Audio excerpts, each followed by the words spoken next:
Hey everybody, it's me, Chris Herman, here for another episode of On Deck. Today I have my good friend, Mr. Todd Katcher, who is not only a co-conspirator in the automotive marketing world, but also a very knowledgeable individual when it comes to health and fitness.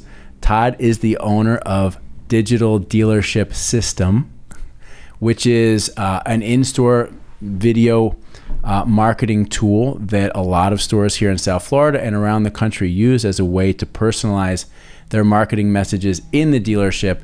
So we spent a lot of time talking about how important it is for dealers to personalize their marketing messages in the store and what a differentiator it is and can be for their business. Of course, after that, we veered into another great topic, health and fitness, of which Todd has, if not more, passion for.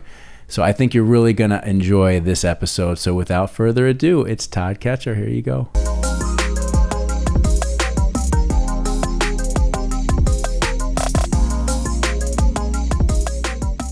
I think we are now officially underway. Todd, how are you doing, man? Welcome. Thanks, Chris. Thanks for having me. You're welcome. You're on deck, buddy. I'm on deck. I'm here. Here you go.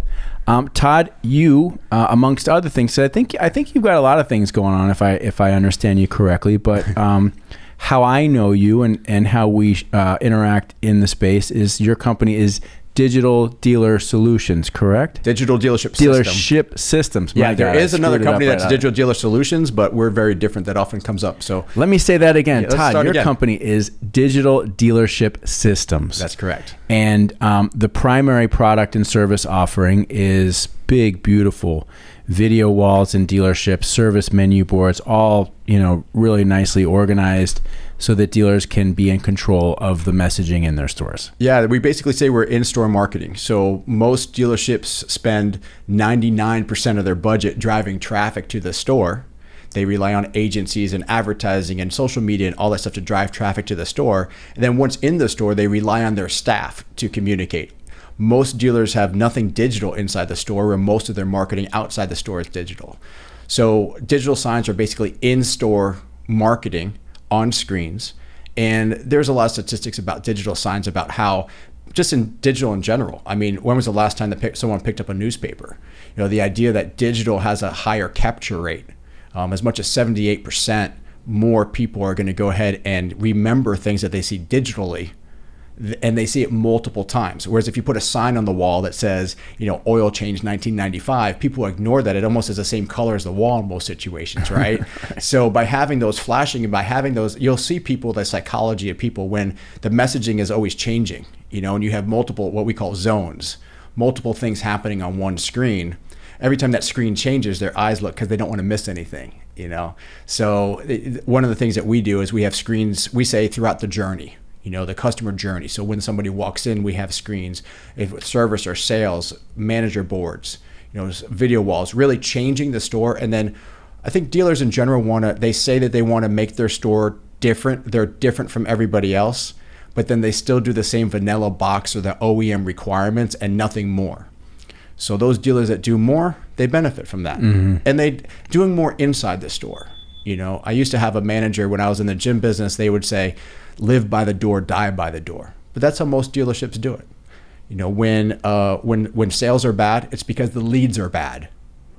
It's not because of their process inside the store. What does that mean, live by the door? Wait, what was it? What did you say? It's something way back. Live by the door, die by the door. So if you're focused 100% on what's walking in the door, right, you're not taking care of the people inside your business. So take it from it came from a guy that used to own Gold's Gym in Fort Lauderdale. Right. So he would say, if you're not following up, if you're not trying to get people in the door, and you're just not worrying about whatever advertising comes in, and you're not nurturing, right, you're not. Okay. So in car dealerships, that relates to, on the sales side, how are you reaching out to service customers? What's your messaging to those people? How are you calling on people, asking for referrals? People who you sold vehicles to before. There's all sorts of techniques. But if you're just relying, for dealerships, that might be live by the door, die by the door, but it's also live by the external marketing, die by the external marketing, because if you're not doing anything inside to market to your existing customers, how do you increase your PVR? Right. Do you think that there's so much for us to talk about Sure. just on that one thread? You know, for example, I mean, I've been in countless dealerships where either your system or a competitor's system is involved or installed, but so many times it's just like running like the standard factory running footage, and there's nothing really personalized about it, right? Like you came into my space here, and one of the things that we're talking about is just how I am continually trying to personalize this space. Now, I'm not a dealership, Sure, but I think we agree that dealers often miss an opportunity to use this technology to really create something that's got real wow factor for when the customer goes in. 100%. I think the big thing that, so there's a couple of tangents there. So the manufacturer mandates certain things for stores, and different manufacturers mandate different things, right? So the couch that you have at a car dealership is often not the couch that you may want, but it's the couch that you have to select from, right? The tile that you have is going to be, you may choose from 1 or 2 or 3 different tiles. So if you're going to build a new store and you have X number of square feet or acres to build on, they go ahead and say, okay, here's 2 floor plans to choose from. And you may tinker a little bit, but most dealerships do the minimum amount to get by to meet the OEM standards to get whatever cashback offers they have. Manufacturers see internal marketing as a way to go ahead and extend their brand inside the manufacturer brand. Remember that manufacturers don't care where you buy their, let's just say, X vehicle, as long as you don't buy a Y vehicle, right? So like brand A, I don't want to be specific. Sure. So let's say brand A goes ahead and says, we want you to buy car A from brand A. We don't care which dealership you buy it from. So we're going to mandate certain things in our in-store experience to highlight our brand. And it's the same. I say it's like McDonald's. McDonald's is a franchise just like car dealerships are. Sure. Dealerships don't want to hear that, but there's really no different. They buy the product from the manufacturer and they sell a product at a price that has some sort of a standardization based on their region or area. Right? So similarities. And it's not the same because one's a consumable, right, as a food, but they are buying it. Like if you own a Burger King or a McDonald's, you can't go to Costco to buy your box of Coca-Cola. You have to get it from their distributor, and you pay more for it. So while you could do something less, you don't have that option. So the manufacturer will go ahead and tell them to say, hey, you know what? We don't want ESPN on your screens in your showroom. So we're going to mandate that you put our advertising in there, and we're going to feed that advertising in there, and you don't have any say into what additional advertising you can. Now, that type of mandate is a very strong mandate, but those mandates that are out there, they don't say that the dealership can't add additional screens for customization. So even if you do have an OEM mandate, that doesn't mean that you can't add additional services from companies like ours that go ahead and provide that additional marketing specific for. I didn't realize, of course, over the years, having been in this business a long time, and certainly there's been, whether you want to call it a mandate or recommendation, whenever there's particular seasonal events for manufacturers, of course, they ship all the POP, and that's what the dealership's supposed to have, and everybody's got the same stuff, right? Has that gone to video content, like our stores that have built-in video walls and stuff? Is the manufacturer saying this is what we want running? So oddly enough, it's very independent of each manufacturer, right? And they have minimum requirements, and then they have vendor or vendors. So some manufacturers have one particular vendor that everyone has to use, and they have a minimum requirement. And then the dealership can add additional screens outside of that requirement, again, to customize that experience for their store. And they don't have to get it from that manufacturer, from that provider. Some manufacturers will go ahead and say, you have 3 providers to choose from, and there's a minimum requirement. But in that case, that particular manufacturer went ahead out and said that those 3 companies can vie for your business, and then they all had different ideas of what the minimum requirements were. And so you had some dealers of that manufacturer paying $300 a month and some paying $5,000 a month. And they're all told the same story, that we're the approved provider, so you have to go with us. And so, but even in those situations, those dealerships can still add systems outside from companies like us that they have more control over. Mm-hmm.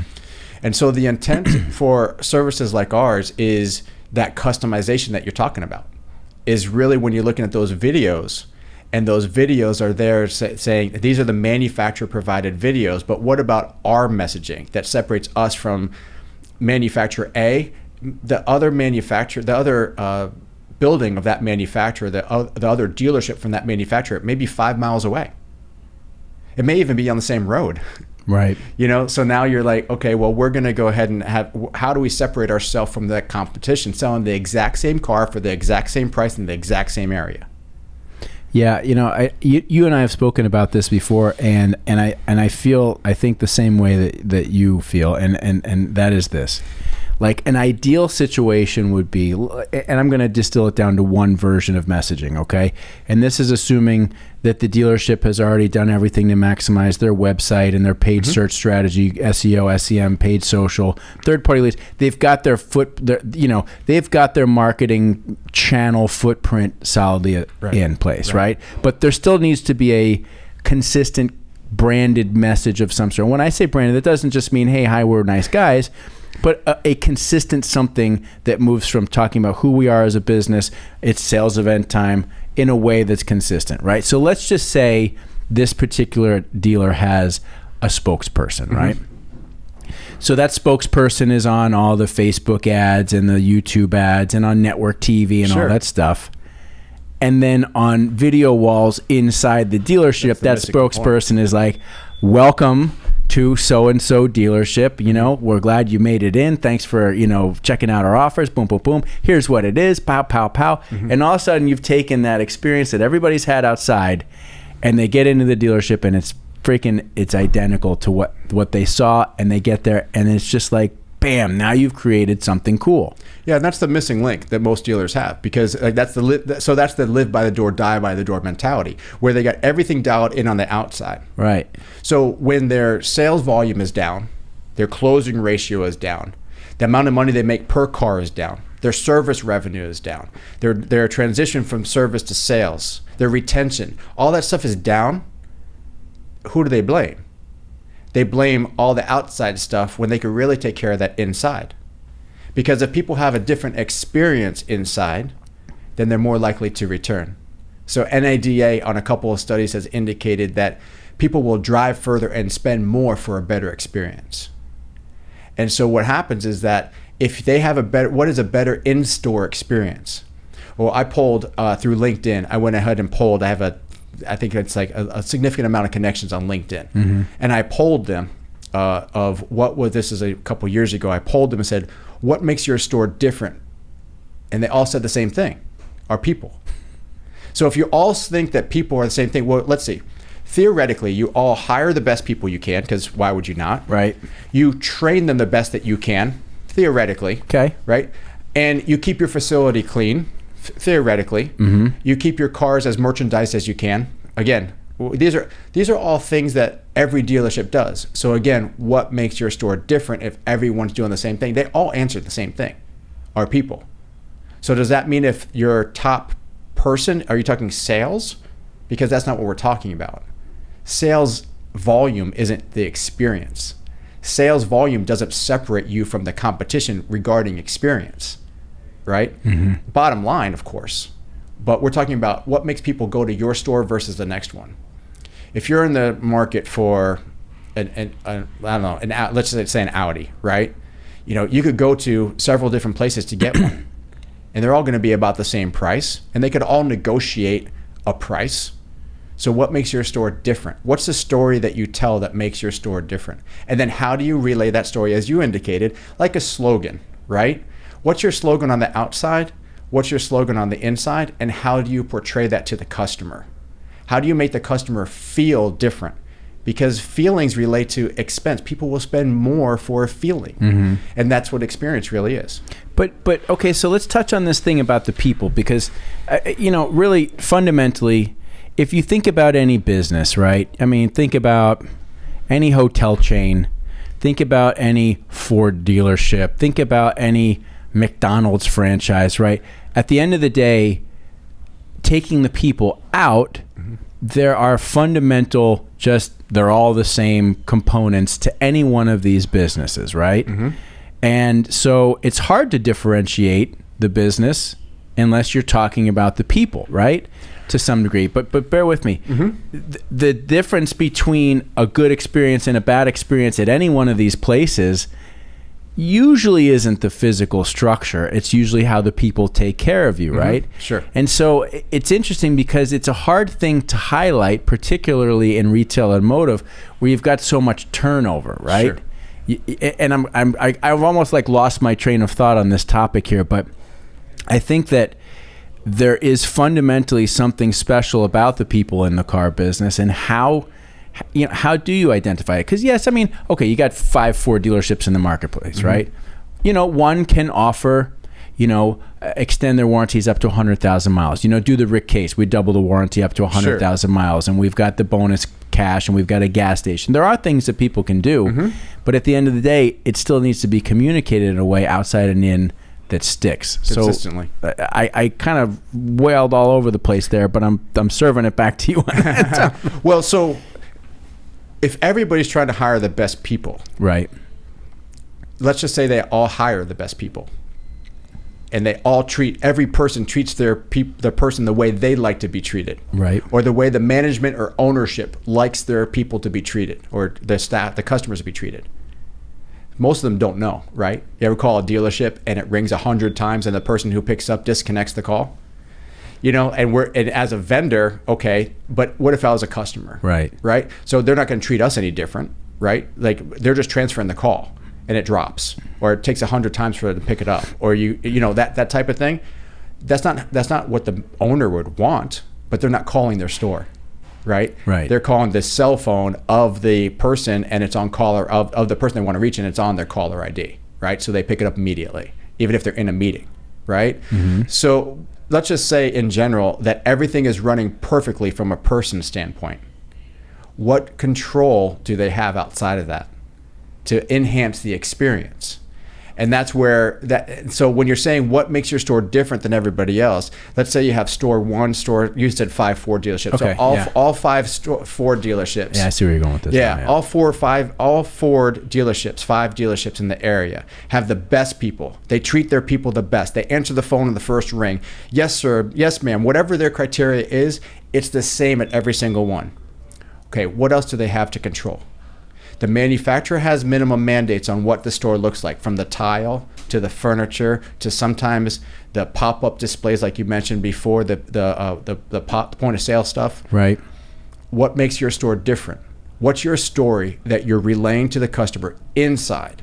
Because most websites from the manufacturer, they're giving them the opportunity to choose from multiple website providers that they have a relationship with. And then they're able to customize within that framework. You get to the store, where's that branding and messaging? And why isn't it digital? Right.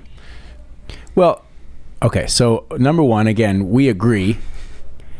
It leads me to ask this, there's a couple questions here. Number one is, are we arguing a dying argument? And what I mean by that is this. Clearly, we're seeing continued consolidation going on in the retail automotive space. Groups buying up, regional groups.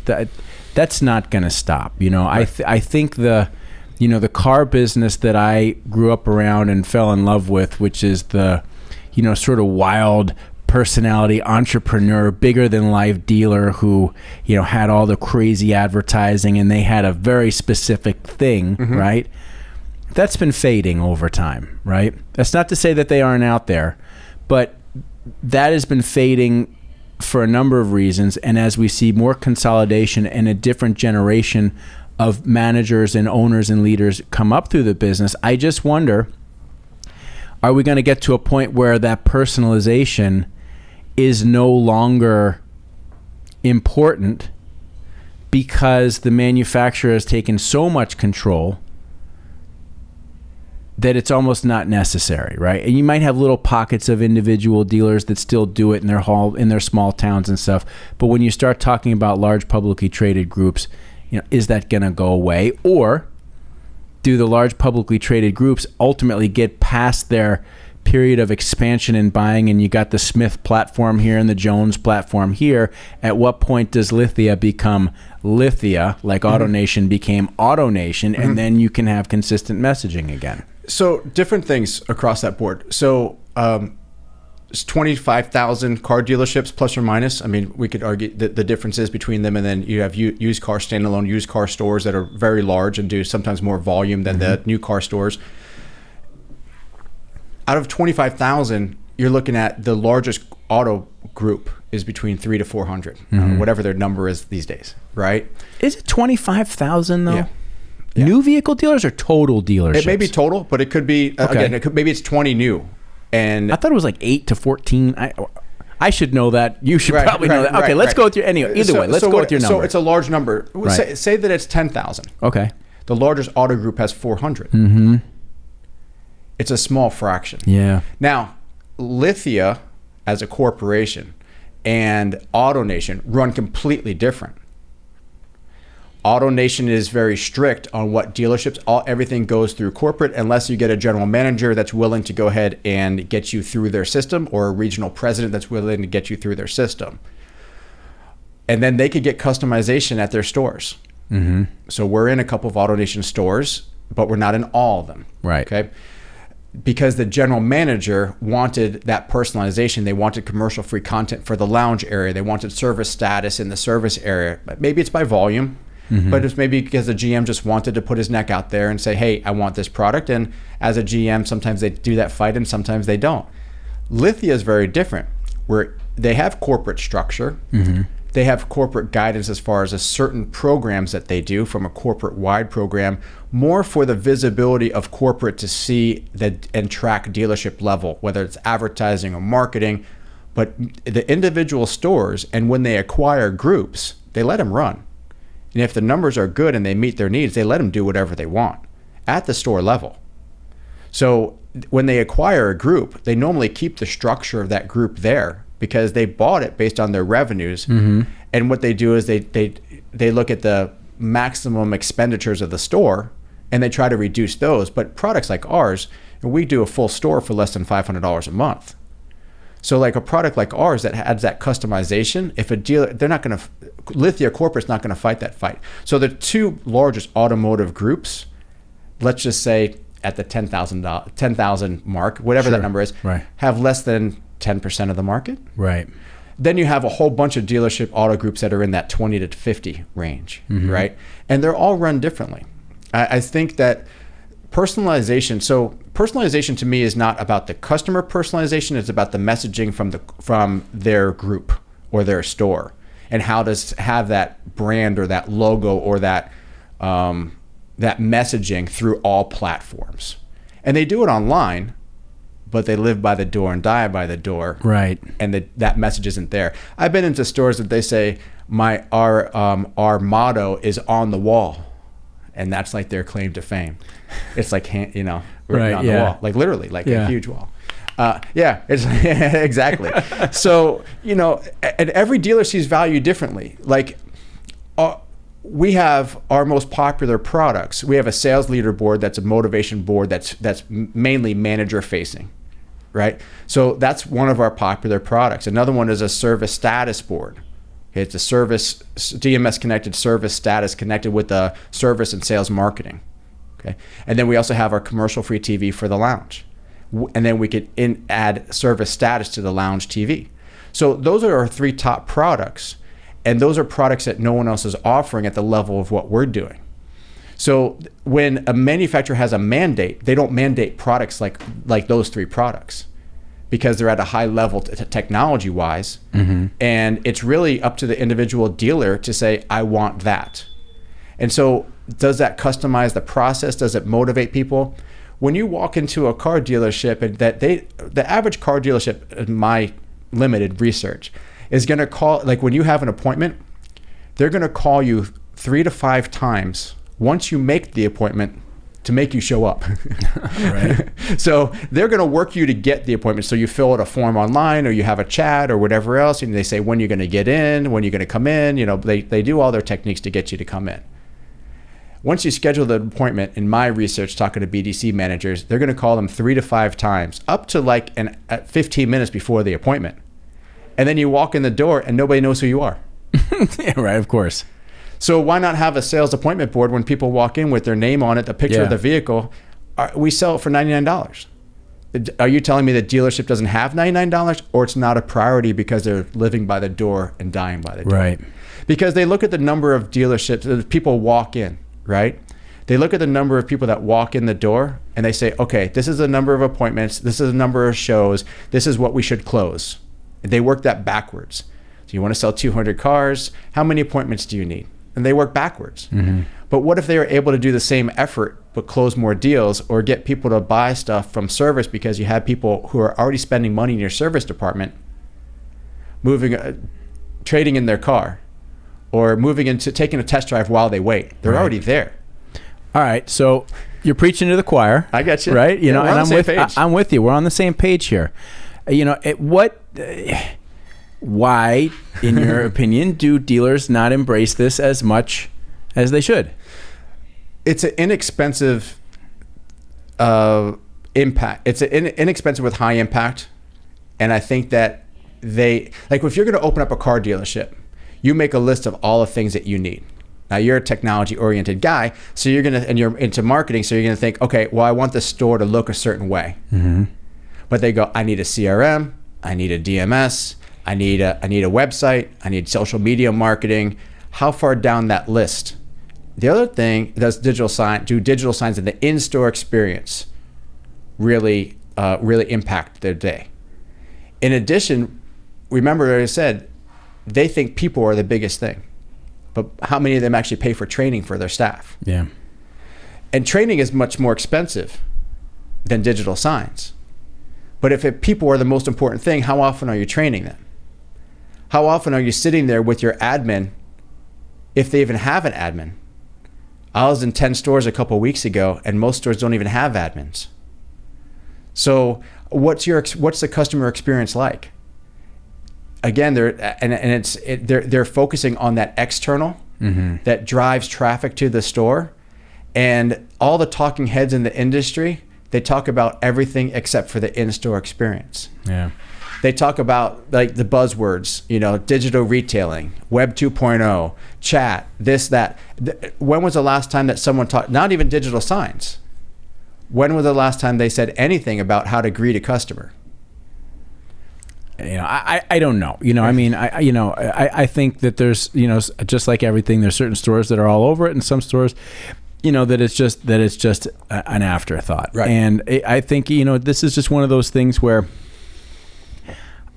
perhaps people don't realize what a difference it could make in their environment, and it's just sort of like one other neat, cool thing that it's like, yeah, that'd be cool, but I got all this other stuff I got to focus on. And quite frankly, in the last 15 years, dealers have just been inundated with new technology. I mean, just hammered. 100%. Hammered. I think they're just burnt the fuck out of all this stuff. Yeah. And it's like, okay, that would be nice, but I still got to learn how to use this and use that. My people don't use this tool. They probably see it as another thing that they just have to deal with. Yeah, and about 5 years ago, because of that, we changed to a managed service provider. So in general, a dealership doesn't have to learn our software.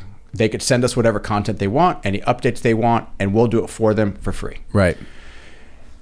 What I think part of the challenge is with car dealerships is that they're very short-term focused. So what happens, and they're told that by the industry, sign up for our program, our widget, right? Our technology, right? And we're going to increase your sales within 30 days. Or there's a new lead generation program. We'll turn it on today and you'll start getting leads tomorrow. Digital signs are a little bit different because it's cultural. How often do people go to the store? Well, once every 90 days, once every couple years, depending on their cycle, service or sales. So when you install services like ours, you see a significant increase in service revenue or sales revenue over time. Mm-hmm. So we had a store up in the Chicagoland area who installed our service screens everywhere. The Chicagoland. Yeah, area. Chicagoland. You know, I'm trying to think of the actual city, but it's not Chicago, but it's Right. like, you know, Chicago is kind of like, you know, Fort Lauderdale, you Sure, know, where the they metro say, area, the yeah. metro area, Chicagoland. So Where are you headed today? I'm on a flight to Chicago. yeah, Chicagoland, just somewhere in Chicago, because you can't really land in Chicago, right? Right. No. You land outside on the outskirts. Correct. So Chicago proper. Mm-hmm. So they went ahead and installed screens throughout, and they said they had a 50% increase in the amount of dollars per RO. Okay. That's a great stat. We had another dealership who's a small town dealership, and they're competing against the big boys, and they're our largest customer, and they did a $250,000+ install, screens everywhere. Within a month, they saw a significant increase in their closing ratios because they were an older store that was grandfathered in. Their inside was wood. It's a Toyota store. Their in-store was wood, like wood ceilings, like super high wood ceilings. Right. Their service department was in another building because their sales department expanded into their old service department. Right. Mm-hmm. So it's one of those things, like it's like a jigsaw puzzle type of dealership, and they kept on buying different buildings in their block, you know? And they wound up increasing their closing ratio that wound up paying for the system in a short period of time. Well, the install system is not even crazy money compared to what these guys spend money on. It's not. And the long-term investment, like that dealership has, like, within 30 days, they added more screens. Mm-hmm. So they have, in this small store, they were doing 80 cars a month, and now they're over 100 after installing our system. Their service revenue has also increased about 30% since installing our system. So they were a small dealer in a big market. They had an increase of 20 to 25% in sales closed. And it's not even an issue. They have screens everywhere. They have 3 video walls in their showroom, 2 9 screens and a 4 screen. They actually called us back. They had a 65-inch screen, and within, like I said, within 30 days, they called us back and said, we want to change out that 65-inch screen to a 4 screen system. Right. I mean, that's a big difference in cost. So the idea is that it does work, but they have to have that long-term vision. It's not like you turn it on and immediately, because it's a process. I mean, that install was a 5-day install, plus the prep work beforehand was 2 weeks. Wiring, permits, those types of things. So that's a long time for when everyone else in the automotive space, the vendor space, is saying, sign up today, we'll give you leads tomorrow. Again, outside to the door. What you do with them is up to you. Right. And then when you don't have a lot of sales or your sales go down, what do? You blame the leads. So I think it's a long-term vision versus short-term vision. Who, if you feel comfortable saying, like, who are some of your real success stories with this? You know, dealers that are doing it, and you've obviously just given one. I gave you a couple. Yeah. I think there's different levels. So I had one store who went ahead and said, after we did after we installed the sales leaderboard program, the staff was more on their toes and they more motivated than ever, and they had an increase in sales after doing that, and that's a $300 program. Right. There's a dealership here locally that they have leaderboards at every store. Like, every store has leaderboards somewhere. But what they would do is print out their leaderboard the beginning of the day, print it out on their CRM, and then just stick a piece of paper on their leaderboard versus having a digital motivator board with multiple reports built into it. Mm-hmm. So the difference from one to the other has an immediate impact on the emotional aspect of the people that are working there, because you're reinvesting into their workspace. I think those are kind of some of the ideas we did. I think when people do, the more that they do, the bigger impact, because it's the customer journey. So if you just invest in service, and then somebody walks from service to sales, and sales is stale because it doesn't have all these screens and all this motion, then there's not that cohesive message from one area to the other. I always tell people, like, you want to supply the right message to the right customer at the right time, because everybody's dwell time is different at each point of the process.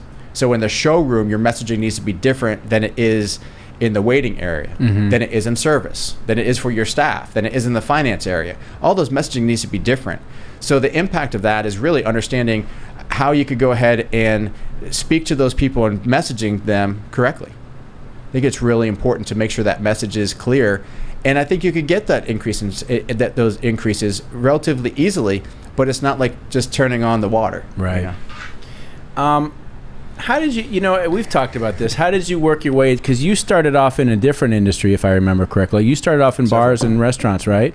Yeah. So and then worked your way into the car business. Tell us a little bit about that.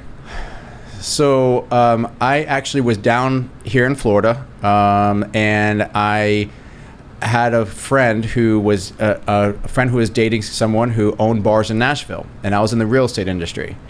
And at that time, this is 2005, 2006, I had a little bit of jingle in my pocket, and he said, it's going to cost you X amount of dollars to go ahead and get in this bar in Nashville. And I'm like, Nashville sounds good. Never been there. And I got a couple dollars, so I'll give you some money. Well, what happened was that it wound up costing 10 times as much to open the bar. Right.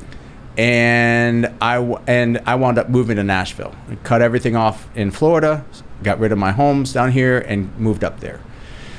And trials and tribulations, but basically there was there were a couple companies up there that were putting pieces of paper, 8.5 by 11 sheets of paper, in restrooms, all through Nashville. And they had 30,000 locations, 30,000 stalls. Right. And people would pay, advertisers would pay. Urinal advertising and stuff urinal like that. Advertising. Bang, right exactly. there. Yeah. Okay. And the guy didn't even know how many locations he had. I mean, they were just making so much money. And I said, people don't go to an establishment to go to the bathroom. They go to an establishment to go to the bar area. Right. I said, I own a bar. And at one point I had 3. So I said, well, why don't we create something, we being me, myself, and I, create something digital. And then it will have entertainment content and it will have advertising content. But it's going to advertise to the bar person. Because here's the thought process.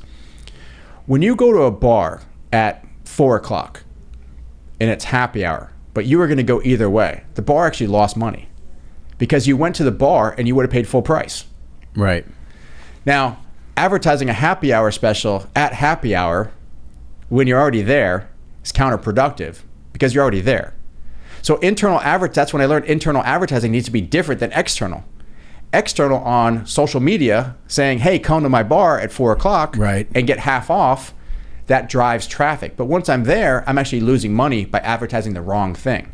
What I should be advertising at that time is what's going on Friday and Saturday night, right? Right. What's my weeknight of the week? What I karaoke on Tuesday night, right? So somebody who's there for happy hour sees, oh, I like this place, I like the vibe here. Oh, it's Thursday night, yeah. Yeah, I'm gonna come back on another night, or oh, hey, that band's playing. I heard of them before, whatever the case is. So what do you do on a Friday night? You advertise your happy hour. You try to get people to come in on Friday, or maybe you advertise bands that are coming on other nights of the week.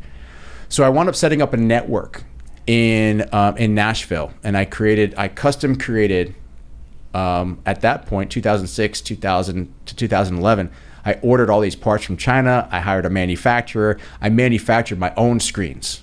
Okay, so I ordered all the parts. I ordered screens. I ordered I put everything together with a manufacturer in Tennessee. And that actually led to me at one point creating the kiosks that we have now because I learned how to manufacture. Well, I didn't know anything about digital signs. We were running everything off a DVD player. And then I learned about digital signs and the software. Mm-hmm. And there's a software that is networked together and allows you to change the messaging on each screen. So now each screen could be different. And you could update it remotely. So we went down that path. Well, one of my bars was a live music venue, and one of the guys who was a regular owned a car dealership. So shout out to my friend Richard Lyons in Tennessee. And he basically said, well, why don't you create something for me? And I had no idea about the automotive industry. And that's kind of where where everything started, because all of our products that we have today were built off that same mentality of, hey, what are you looking for? not what I want at the car dealership. It's what the dealership wants. Right. So all of our products that we have today were based on that first discussion that I had with Richard, and every other dealership after that. That's why we have so many products, and that's why we offer our products in so many different ways, because dealerships are like, well, why don't you do this, or why don't you do that? And once you start hearing a lot of that conversation, you kind of create your product based on that, as opposed to forcing, hey, this is the product, you either buy it or you don't. Right. There's pros and cons to that method, as I learned over time. It makes it very difficult to sell when you have so many options versus just having one. Right. But at the same time, when someone says, I want a lounge TV system, well, we offer 5 lounge TV systems. So it becomes a little bit more of a conversation. Then here's it's like the Model T, right? One color, black, right? It's easier to sell, but you don't appeal to as many people. Different ways of looking at it. When you have when you don't have any other options, you get the Model T in black. But that's a lot of people's story right now, right? It's Right. like you have no option. You will take a Camry in white. Exactly. So that's where the story was, and that wound up growing and in Nashville. And then at one point, the bar business ran its course in my life. My life changed, and I made the decision at that point to move back to Florida and really focus 100% on the automotive part. And over time, I just learned automotive. I ask a ton of questions, and that really forms the products that we have and my understanding. Like everything that I understand is from conversations with agencies such as yourself, vendor partners, vendor friends, dealers. I mean, I was seeing 10 dealers a day. I would go out and see 10 dealers a day every day. And I've been in over 500 dealerships across the country. So I would go to a city and I'd have one meeting in that city, but I'd stay there for 3 or 4 days just for that one meeting. And while I was there, I would go to every single store that I could, whether I had an appointment or not. Right. And I'd just walk in, see the receptionist, and walk in, kind of get that process down of who to see and what to talk about, and learn hands-on and just do it. And it was not like I hate doing this. It was like, to me, it was research. It was understanding. And it was asking a lot of questions. Do you go to the... Did you find... Okay, so let me just imagine a scenario. You walk into a Chevy deal somewhere, and you're kind of walking around and looking, and then somebody comes up and talks to you, and all of a sudden you're like, hey, what do you guys do with this? And before you know, you're in a conversation, right? And then maybe they pass you, hey, you ought to speak to this guy, right? Yeah, in some ways. And you find out, do you go in the front door? Do you go in the service door? Who do you talk to? Do you talk to the guy at the drive? Do you talk to the receptionist? If someone said, oh, no, he's busy. I said, depending on your mood, you go, what's he doing? Is he busy with somebody, or is he busy being busy? Car dealers, right? Right. So the idea is like, what are, and depending on your mood or how the conversations went, but I would go to 10 dealers in a day. And I would learn from every place that I went into, and I would take pictures at every place that I went into, and I would store them. This is the XYZ Chevy store, and I'd store them online, and I go back and look at them. And if I get a call back from them, I know what their store looks like. It's just all that reconnaissance. But because I've walked into so many stores, every store is different in some way. Right? But when you take the collective, it's like saying every person is different. They pretty much fall into certain categories. So if you went ahead and said, if you had wider categories, there might be 10, maybe 20 categories of people, depending on how many people you interact with. You may be able to categorize them as a certain type of person. And that type of person, there might be 10 or 20 types of people in the world. Maybe in the United States, we could say, but you could go ahead and say, based on your interaction with them, because you're not talking to however billions of people. You're categorizing based on the people you speak to.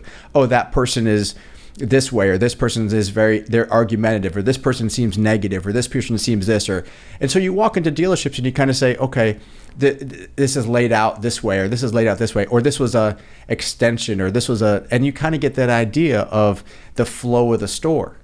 And that pretty much falls into certain categories, and the management does as well, and it does filter down. Oftentimes when you go into a store and the admin is a certain way, so is the owner, so is the manager, so is the person in charge.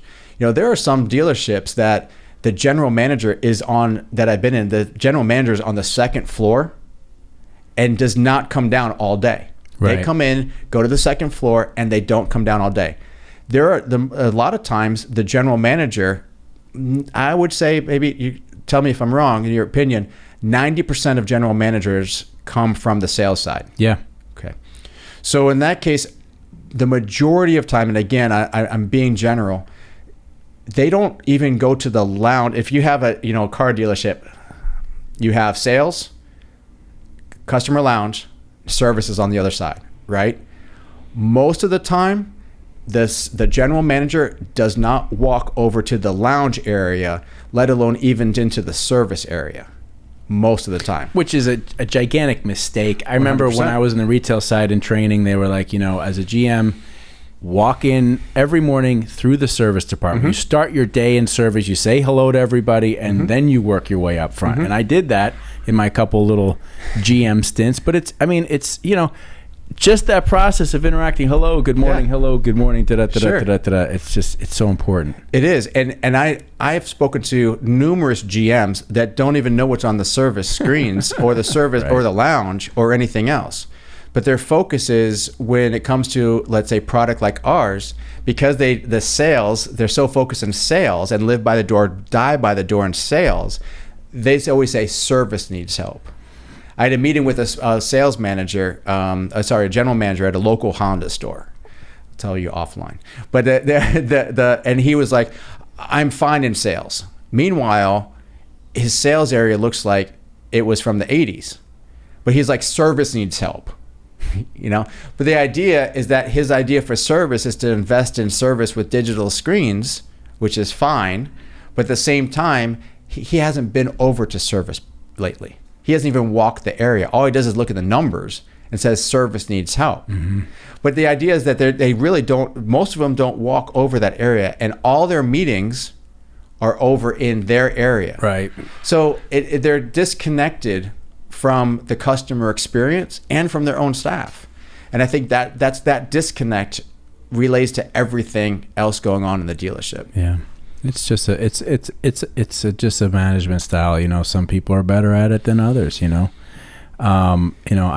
don't understand anybody who owns or manages a business that doesn't at least once a day walk around the entire place and look and say, "Oh, there's a light bulb out." It's just what I was taught to do. Yeah, and I still do it. I remember. There's somebody, somewhere I heard this theory, like the broken window theory, right? And the broken window theory is basically like if there's a house in a neighborhood and a window is broken and the owner of that house doesn't fix it, it's only a matter of time until other houses have broken windows. And basically it's a statement of mindset that if you don't take pride in making sure every detail about your place is up to speed and done, and if you start to let it slide, then other things start to slide. Sure. And you just got to be on top of all that. Well, I mean, it bothers me, but because of the industry that I'm in. But have you ever gone somewhere and the TV is off? Or and how does that impact your experience or your impression of the store? Like, let's say you go to a bar. Let's take it out of automotive. And they have a TV that's not on. What about if you go to a bar at 9 o'clock at night and the ugly lights are on, the bright lights, Right. Like, who's watching this place? And as detail oriented as that may seem to some people, don't you want those establishments to be that way? Sure. Well, think about the difference between like a nice hotel and a not nice hotel. Sure. You go into a nice hotel, you go into a Ritz-Carlton, you go into Four Seasons, you go, name it, it doesn't matter. Sure. When you walk in, what's on in the room? The TV. And what's on? Their internal beautiful promotion channel. Maybe even showing your name. All their properties. Right? Yeah, right? Like you go in and it's like all of a sudden you're looking at some resort in Tahiti and you're like, oh, wow. You know, right? Yeah. You go into a not nice place, TV's off, you know, and you just walk into the room, you're like, it's just a different feeling. Not to say that, listen, we all stayed in a number of different places, but you feel different when you go into a place where they're paying attention to the details. It smells different. Oh, yeah. Looks different. Right? The finishes. But when you look at auto dealerships, remember they have what we talked about before. They have manufacturer mandates on certain things. But when you're in a franchise situation, see, the difference between car dealerships and Burger King is that Burger King is the same advertising everywhere. Mm-hmm. Franchises for Burger King, they have the same, it's the same pricing, it's the same offering. They can't change it at all. Okay. Regionally, some areas, they have certain things that are on the menu, but that's decided by corporate, not the individual owner of the place. Car dealerships have a lot more flexibility, but under the umbrella of a franchise. And that's where they kind of have the opportunity to customize that user experience or that customer experience. Most dealerships have the ability to make a lot of customization on their own, but they're also under the umbrella of the manufacturer. So if they want to add things to customize their messaging, look, on their website, they have all these different options. You need a website, but here's the suppliers that we work with, right? In the store, I believe dealership manufacturers should have some sort of criteria, but then the dealership should be able to choose which provider they go to for that to meet that criteria. And that's really, I mean, because when you walk into the biggest complaint that most customers have in car dealerships is time. It takes too long to buy a car, right? And lack of transparency in service and sales, right? I believe those are the two most talked about issues. So if you have, you know how many dealers, especially when we install a video wall, can we watch the game on that? I said, you're going to hand out beer too? If you're trying to create a sports bar, then be a sports bar, but you're going to elongate the sales process. And their retort is going to be things like, well, people aren't going to buy cars on Sunday when the game is on. I said, they're going to your dealership because they have a need. And they want to get it done and get out as fast as possible. And if they're sitting there watching the game while you're trying to transact with them, it's going to elongate the process because guess what? Your car dealership isn't the ideal place to watch the game to them. Right. But there are dealerships, and you know one locally that we talked about earlier, they have 10 screens in their store on different, if ESPN had 10 channels, they'd have one screen on they'd have one TV on every channel of ESPN. They don't want to put on manufacturer content. They don't want to put on marketing content. It's just, they just want to go ahead and run. They think that that's helping them in some way. Right. It's creating energy in the store. Mm-hmm. But what about if you have people that like different teams? What if you have people that, these are all things I like to consider. And, you have commercials. What about those commercials for your competitors that advertise on those TV screens? So while you're sitting there doing a deal, there's another Honda store that comes up while you're in a Honda store. Right. In your showroom that's talking about $199 a month for a car. The person probably doesn't qualify for it, but you're doing a deal for $399 a month because that's what they qualify for the exact same car. Don't you think there's going to be some hesitancy there?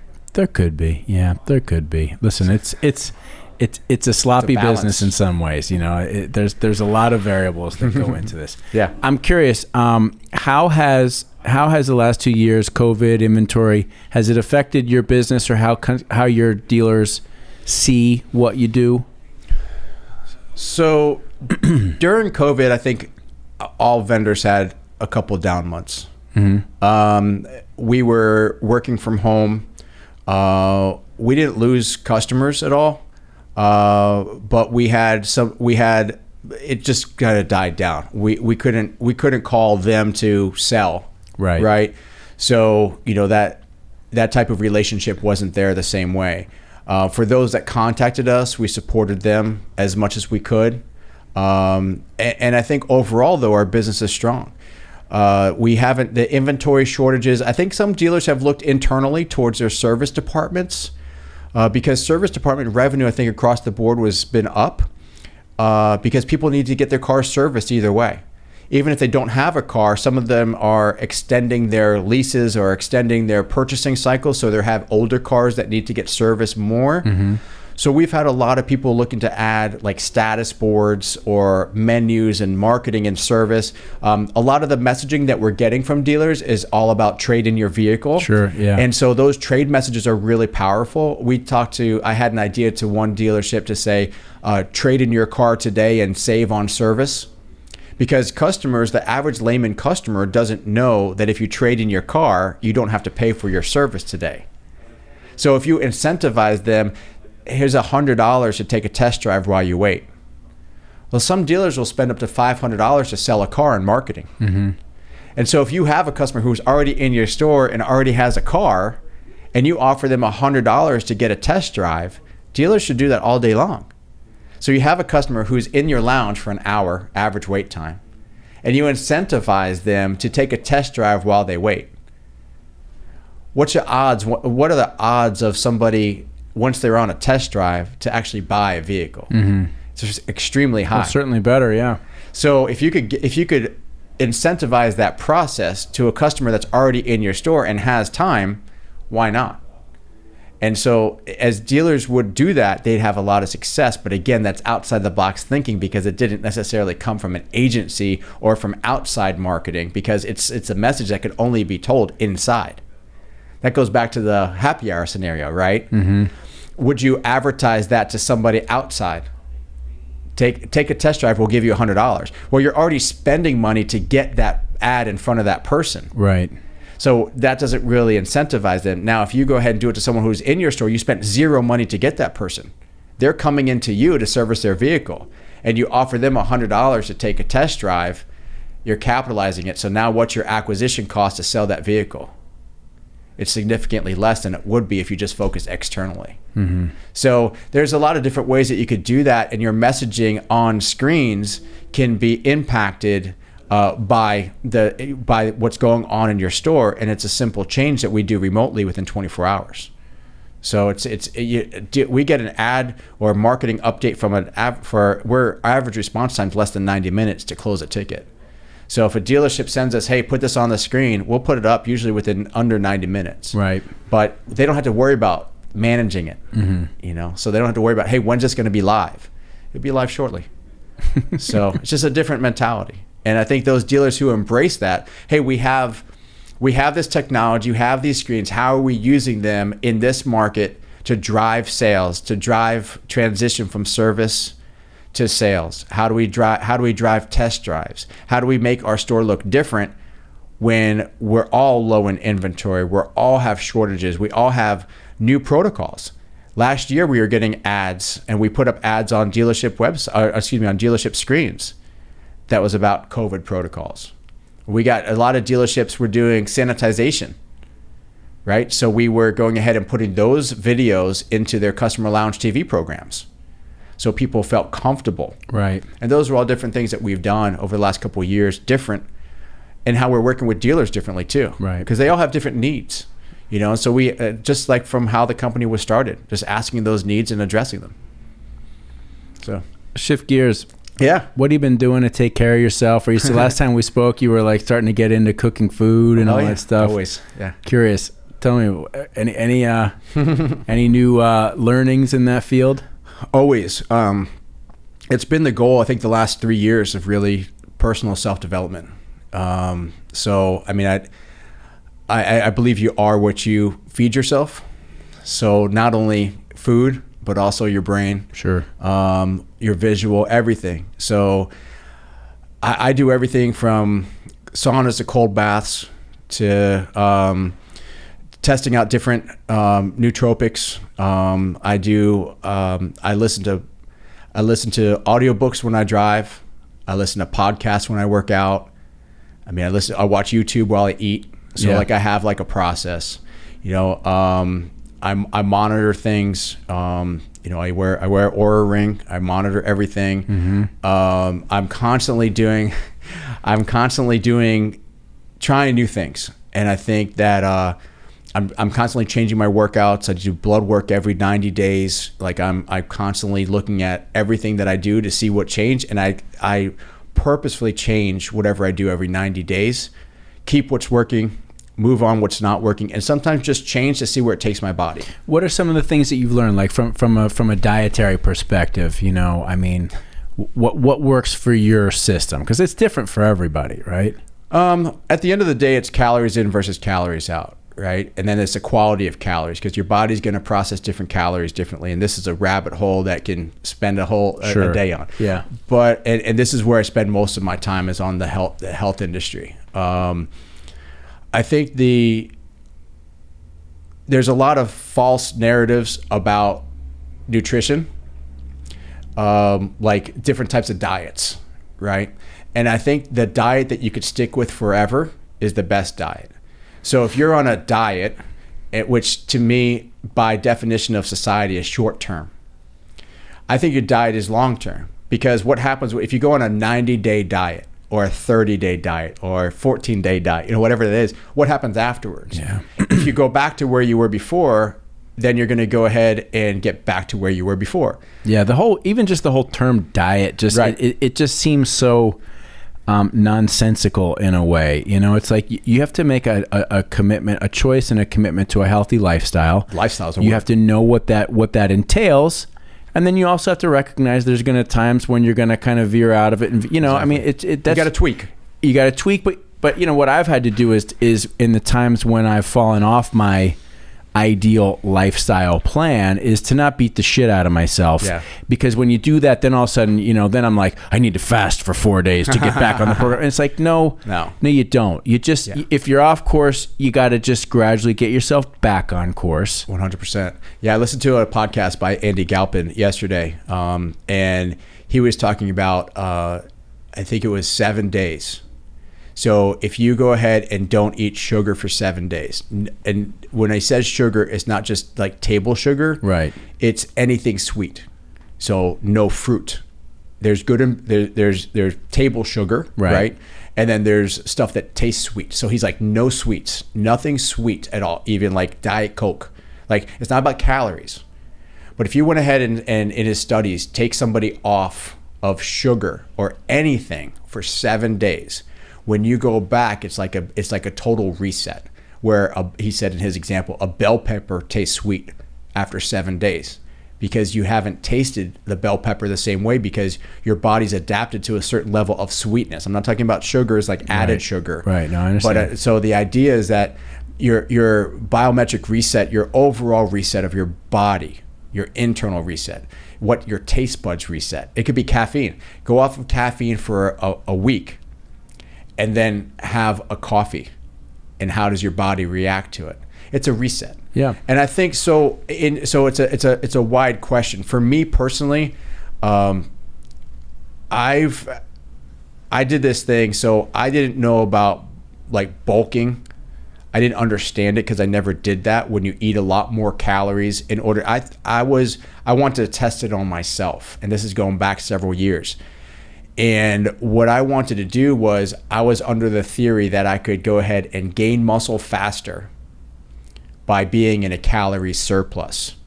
So if I was eating, and if I kept the same food all the time, my amount of muscle would increase. Muscle burns calories at rest. So what happens is that as you increase your muscle, if you keep the same calories, they would balance out at some point. Well, when I got up to 240 pounds, I remember you. and I was extra large, and I was, and nobody would say that people wouldn't say that I was necessarily fat, because I was big all around. It completely transformed me, right? So when I went that route, I realized, you know what? This isn't gaining more muscle. I gained more fat. As of just a couple weeks ago, one of the scientists that I listened to said a calorie surplus over your set point, your set calories for maintenance, can be as little as 100 calories a day. That's 700 calories a week. There's 3,500 calories of 1 pound of fat. Okay? So I was at 1,000 calorie surplus a day. I was eating 3,500 calories a day. So it took me a year, and I lost 75 pounds. Dude, I remember you. I saw you. I remember seeing you one time. And you were big. Yeah. You were a big boy. Yeah, you were a big boy. Yep. Double XL shirts. But if remember, I was big and I had a round face and a round body. I've had people ask me if I was a professional bodybuilder. because like that's the look that they might get in an off season, right, before they slim down. And so what I learned through that process was a lot about myself, but then I also learned just a lot about just the body, how the body works, food intake. And I've been cooking my own food since college, but I just cooked more. And if anyone who says they can't gain weight, I'll give you the stuff to gain weight, because it's like adding little things to your food to go ahead and that are very calorie dense. And so there's lots of things you could add that are just like a tablespoon of peanut butter is enough to go ahead. That tablespoon of peanut butter is your calorie surplus. Have 3 of those a day. Oh, I can't have peanut butter. It's like, I can't have it, right, because I'll scoop it. You just keep I'll eat 5-6 spoonfuls of this stuff. I just can't have it around. Easy. But you go ahead and you add that to like a shake, or you add that to it's just a very small thing that's super calorie dense. And there's a whole lot of things that you could do that seem healthy, right? Some things are healthy. You can make healthy choices and still eat too much. Yeah. And I think it's really like over the last 90 days, it was 2 cycles ago. So I say 2, so I do my life in 90-day cycles. So it's like a 180 days ago. I started working out with weights differently, shorter period of time, but then doing walking afterwards at an incline and certain things and different types of cardio afterwards. And that just helped my overall body function better as far as the joints and the muscles and everything else. I was doing cardio before, but I only do it 1 or 2 days a week. But now I'm doing it more regularly. Mm-hmm. And I have like a morning cardio and a night cardio routine. So it's a little bit of everything. But I've really enjoyed, you can't really say you enjoy cold baths, 34 degree temperature. Right. Now, are you doing that? Well, certainly you've come across Wim Hof at some point in time. Yeah. So my wife just sent me a video about a cold plunge. It was funny just because it's something I would love to have a cold plunge someday, and to do that regularly, because there's all the data says that it's really good for you. 100%. I've been doing contrast therapy, so I do, which is basically a clinical term for going from the sauna when you're at 140 degrees for 15 minutes, and then into the 34 degree ice bath. Yeah. So, and the ice baths, someone said this Angie Fletcher is her name online. And she said, you're really cool. Some of the things she says, she's very quotable. And she says things like, the water never gets colder. The water never gets warmer. Your mind gets stronger. And those days that I get in the bath, I'm less aggressive because my mind's already. Now, how do you do it? So instead of going ahead and buying one of those ice baths that you could buy that are like automated, right? They run anywhere from $4,000 to $6,000. Mm-hmm. I didn't want to make that investment. Now I've been doing this for over a year, so I mean I can make that investment now because I know I'm using it on a regular basis. But I got an ice chest from Home Depot. Big. It's I think it's 6-foot ice chest. Right. So it's about $700, and then I filled it up with water, and put it on a timer, so it goes on for 4 hours a night at max freeze. Right. And then I go to the sauna for 15 minutes, and then I go into my garage, and I get into the ice bath for 5 minutes. And I just sit there and I breathe. And is that really what you have to do, is just focus on your breathing, right? I mean, that's what I've heard. I mean, I've gotten in cold plunge pools, but not like I have not done an ice bath. It is a mind over matter where you're calming your body, because everything in your body, not now, but everything in your body says, this is cold. Just like it would say, this is hot. Like, do you put your hand on a hot stove? Right. No. But if you thought there was some intrinsic benefit, maybe. But the idea is that if you went ahead and get into cold and you're like, I got this. You talk to yourself.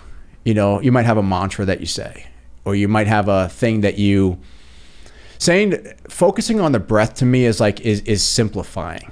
Right. I think it's more like sometimes I'm watching a podcast and I'll just bring that and I'll just watch that or I'll listen to that, but I'll usually close my eyes. But I'm also conscious of like how I feel when I close my eyes, because you're not going to pass out because you're not holding your breath. Your deal is to calm your breath, because you can't calm your mind with your mind. It's deep, right? But you can calm your mind with your breath. Gotcha. And you could calm your mind with your body. So if your body's calm, if you're sitting there under the water and you're like, you're not going to be calm. But if you calm your mind with your body and with your breath, I get in within 10 seconds, I'm breathing normal. First time, probably hyperventilating for a good minute. Mm-hmm. But once you learn to breathe, it's all that. It's like breathing's so important. Did you read Nestor's book, Breathe? No. If there's certain guys that you look up and you listen to their podcast, then you don't have to read the book. So this guy, Nestor, he talks about breathing and the benefit of breathing and box breathing and this breathing and all these different things. And he's a clinical psychologist. No, he's an experimental guy. He does experimental. So he's like, there's ways that your mouth is actually deformed based on mouth breathing. Your jawline can actually change and be detrimental to your body by mouth breathing. When you breathe through your mouth, you might get more air but less oxygen into your body. Mm-hmm. So through your nose, your body's releasing nitric oxide, and the cilia in your nose is actually taking in oxygen from the nose. Whereas if you go through your mouth, the oxygen doesn't come in until into your respiratory area. So it's a different process. And so when you're breathing through your nose, it's much more efficient for your body. And you're getting more good stuff into your body as opposed to bad stuff, because it's filtered. And so you could control a lot of things, a lot of processes. Like when you sleep, if you breathe through your mouth when you sleep, that's 8 hours of mouth breathing. It's horrible for your body, for your teeth. Builds up plaque in your teeth because of all the stuff that you're getting into your mouth. Right. And then if you ever wake up in the morning and you have a sore jaw, it's your mouth breathing all night. So you tape your mouth shut at night. It's crazy stuff, right? But it works. There's a guy, Matt Walker. I breathe through my nose at night. I'm pretty sure I do.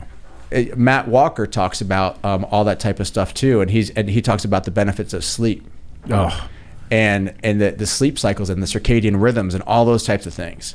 Dude, if I don't get my good 7 to 8 hours a night, I mean, it just slowly it affects everything. Not only does it affect like your mood and your energy. Mm-hmm. If I'm not well rested, that's when I start to veer off my eating choices. Mm-hmm. I become more like, carbs, or like you start wanting different comfort things. Your brain doesn't function right. Yeah, and it's just, sleep is so important. I mean, I love, to me, 8 hours of sleep is what I really need. Eight is perfect for me. Yeah. Which I know for some people is a lot, but that's what works for me. And if I don't get it, it makes such a difference. And I just I want to feel good. I'm right now, the last 3 months I've been off. I've been doing everything wrong, right? And right now, like the last couple of weeks, I've begun my process of slowly cleaning the diet out, getting the alcohol out, getting the sugars out. I still struggle with sugar and carbs sometimes, but eating less, getting better rest. Like it takes a while. By February, I'll be back on another one of my 12-week training programs where I'll be back on the bike and I'll be back running and swimming. And I'm like, I can't wait to get there, because right now, even just the thought of even going out for a bike ride, I'm like, yeah. I remember you posting a lot of stuff about your lengthy bike rides. Yeah, and that's coming back. Yeah, but that went away. Yeah, well, it's all. As soon as you start putting it out on social media for a while, that's a surefire example way to fall off of it. I think there's. It's that moderation, and what I was saying before about doing things for an extended amount of time. Like we said, diet versus lifestyle. And I think people go so hardcore, maybe not what you were doing, but they go so hardcore into one particular thing that it becomes a definition of their lifestyle, and it becomes almost a diet because they can't sustain it for a long period of time. Right. That podcast with Andy Galpin was saying there's if I can remember correctly, you have 10 points in life. And he's just saying, you have 10 points, like a point system. And you have family, or I think it was like relationships. You have your business, you have your health, and there's one other aspect. I apologize, I can't remember it. And you say you can't, if you're going to rate them, how do you separate them out? And it's like, how do you play with the dials? And if you put so much into one, or it's going to come out of the other. Yep. And it's like, how do you balance that throughout the day, and how do you balance that through life? And the reason why it says 10 points, because you have 4 things in 10. It's an odd number, so it can't be even all the way around. Mm-hmm. And so it's like, how do you dial that in? And I think a lot of people go all in on one thing, and then the rest of it falls off. And so how long can you sustain that? If you go 100% into your business and you don't worry about your personal health, and you don't worry about your family, and you don't worry about, the different, then you can't sustain that. Something gives, right? And so if you go 100% in your family, then the other stuff gets. So it's like, how do you balance out those dials? Buddy, it's hard. Yeah, it's hard. That's been the biggest challenge of my most recent life, particularly the last 2 years, because we had our second child. Right. And the balance of business through COVID, family, trying to still somehow be a triathlete, which is, I've not succeeded in that. And right. it's tough, you know, and you do realize that, yes, you kind of got to do it all in moderation. Sure. I think you do have to place your personal wellness and health first before anything. I believe that as well. But you can't put it so far out there. That's for the dials, right? You're like, if something's a 3 and everything else is a 2, you got to figure out what that is. Yeah. And I think you have to share that plan, with your significant other or with your work partners and stuff like that. So if you're leaving work to go do this, then you're like, does it make work better, or does it distract from work? Like, how do you equate when your significant other calls you in the middle of the day and you have a big event coming up? How do you communicate that effectively with the people in your life, work, personal, whatever that case, but then how do you prioritize yourself without being egocentric, right? So it's like that balance of all those things together. I think that was a really impactful lesson, that there's 4 things in you, but you have 10 points, and how to go ahead and equate that. So 10 points, basically you got 2.5 points per thing. How do you right? How do you balance it? And then you were talking about with sound before. You got the dials, right? How do you dial that in? But then also it's important, because he was mentioning he had 2 kids as well. So Andy Galpin, I think he's in California. He's got a lot of cool stuff that he does. One of the things that he does that I follow is ice between work in the middle of the workout. It's a crazy thing, but I carry ice pack when I'm working out. The whole thing is that if you hold ice in between sets, every set is like a new set, because your body recovers 10 times faster. It's crazy, and it works. So he has a lot of studies. Like he works with professional athletes, and there's this new product called Cool Mitts. Literally, you wear Cool Mitts in between sets, and it cools your hands, which cools your internal core. Like, there's receptors on your body that your cool. So it's not about cooling your external; it's about cooling your internal, which allows you to do more capacity. So when you're doing, like, working out, let's say you're from set to set, your strength decreases, right? Because your body's fatigued. Mm-hmm. But if you use the ice, you have no fatigue from set to set. So you're able to do more volume, and you're able to do more weight, or less taxing on the overall body, which also helps to speed recovery. Interesting. Yeah. So he talks about stuff like that. So his thought process on this thing is not only that you have 10 points and 4 aspects, but also how do you communicate that to your significant other, or to your family, or whatever that other person is in your life. So you dial that in. Mm-hmm.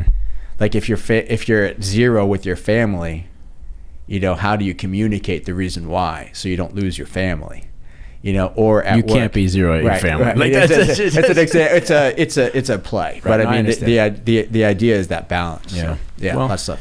It's, listen, it's something that I think all of us in our different lives with different challenges and stuff, we're all trying to attain that as you get older. I'm hearing a lot of things from you that I really like to hear, and that I like to talk about, just that constant growth, the constant, focus on health and wellness, the focus on continually learning. There's never been a better time to be alive, I think, for for people who have that mindset that you do and that I do. And I think it's really cool, and I would like to say that I think we should do another episode at some point in time where we can focus, because I actually enjoy talking about this as much or more than I do. And one of the things that we're going to do when we finally get our setup fully done is we'll do afternoon panel discussions here. So if you're interested, perhaps we'll have a day where we'll do something about health and fitness and wellness, and we'll bring 2 or 3 people in and get up there and we can live stream it. Yeah, I would love to. I think it's I'm definitely, when people talk to me about like digital signs, I have a passion. When it comes to the fitness and wellness space and the just the overall lifestyle space, it's an interesting space because a lot of people say certain things that can't back it up. So they just kind of like politics, but they say certain like one-liners, and it's that having that deeper understanding and asking those questions why, and being able to understand that why. And people kind of get lost in that. So I think there's so much information out there that people just grab the headlines. Oh, this diet does this, or this diet does this, and they don't have that long-term vision. So I wound up being just as passionate about it, and it's the education. And it becomes a detriment at some point because of who you surround yourself with is super important. And you find very limited people go that deep. Yeah. And so that perspective is really important to share. I agree. We're going to wrap up in just a second here, and I've enjoyed the conversation. But you just said the word why, and I know the Simon Sinek, like, what's your why? But have you ever heard there's something else that says like, ask why 10 times. So it's essentially like when somebody, when you're trying to figure out something, why do you want something, like ask why 10 times and just see where it ultimately leads. It's fascinating. I've done it with myself sometimes, and you're basically like, I've found it basically leads me to, because I want to be closer to a higher spirit. Like that's sort of where it all, it's a great place to go, ultimately leads. And that's another conversation too. But the opportunity to ask why is something that is not embraced in today's society. I think today's society is very puddle deep. Where it's all headline driven, and people don't know why they feel the way that they feel. But if you question them, then they come at you because they assume that you disagree with them, as opposed to just simply asking why. But when we look at our life cycle, what is the most common question that a kid asks? Why? Why can't we just be more childlike? I know. What's so wrong about learning through asking why? And I think that's really what I try to do, and that annoys more people than not. I just want to know why. And if you can't substantiate the reason why you do something, then maybe you need to look internally to ask yourself that question, because you don't owe it to me, but you do owe it to yourself if you are introspective that way. Cheers to that. Thanks, buddy. Todd, thanks, man. I enjoy it. Great conversation. Thanks, Chris. Lots of good wisdom and insight from you on multiple fields. We'll do it again, all right? All right, I appreciate it. Thanks, Chris. Thanks, bro. Thanks. All right, peace. Bye.